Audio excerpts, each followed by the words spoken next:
আমি ওদের সরাসরি বলেছি। ট্রায়ালে আসা ফুটবলারদের নিয়ে বিস্ফোরক মন্তব্য করেছেন বাফুফের একজন সিনিয়র সদস্য।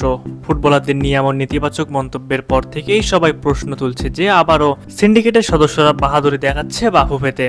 ট্রায়াল পর্যবেক্ষণে থাকা একজন কোচ বলে বসেন যে এই ফুটবলারদের ফিটনেসের সমস্যা। একটু পরে আবার কথার ভঙ্গি চেঞ্জ করে তিনি বলেন, ফিটনেসের সমস্যা হলো তারা অনেক স্কিলফুল। বাফুফের ঊর্ধ্বতন এমন একজন কর্মকর্তার কাছ থেকে যখন এরকম উল্টোপাল্টা কথা শোনা লাগে, তাহলে আর বোঝার অপেক্ষা রাখে না যে এখানে সিন্ডিকেট ব্যবহার হচ্ছে। প্রিয় ভিউয়ার্স, আপনাদের কাছে একটি প্রশ্ন রেখে গেলাম, আপনারা অবশ্যই সেই প্রশ্নের উত্তর আমাদের কমেন্ট বক্সে দিয়ে যাবেন। প্রশ্নটা হলো, ট্রায়ালে আসা ফুটবলারদের খালি চোখে দেখে আপনাদের কাছে কি মনে হয়েছে?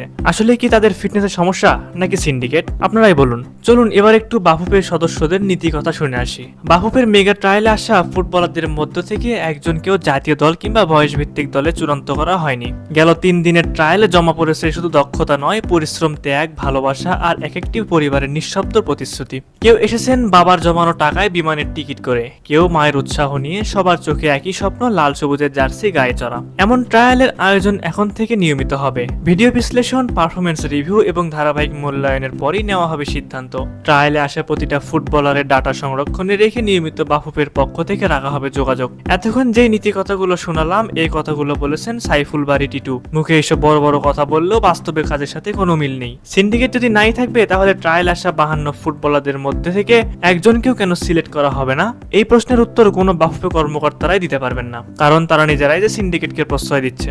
গত 3 দিনে বাফুফের ট্রায়ালে যোগ হয়েছিল বিভিন্ন দেশ থেকে আসা 49 ফুটবলারের লাল সবুজের জার্সি গায়ে চাপানোর তীব্র আকাঙ্ক্ষা, যেখানে নিজেকে প্রমাণের পরীক্ষায় মুখোমুখি হয়েছিল তারা। আধুনিক ফুটবলের ছোঁয়ায় বেড়ে ওঠা এই ফুটবলারদের মধ্যে বেশ কয়েকজন আলাদাভাবে নজর কেড়েছেন। গতি, স্কিল, খেলার ধরন, শারীরিক গঠন সব মিলিয়ে নিজেকে প্রমাণের মঞ্চে প্রতিভার ঝলক দেখিয়েছেন বেশ ভালোভাবে। ঠিকঠাক সুযোগ আর পরিচর্যা পেলে যারা হতে পারেন আগামী দিনের তারকা। বাংলাদেশের সবচেয়ে বড় সমস্যা গোল খরা। জাতীয় দল থেকে বয়সভিত্তিক দল সবখানেই এই সমস্যা বিদ্যমান।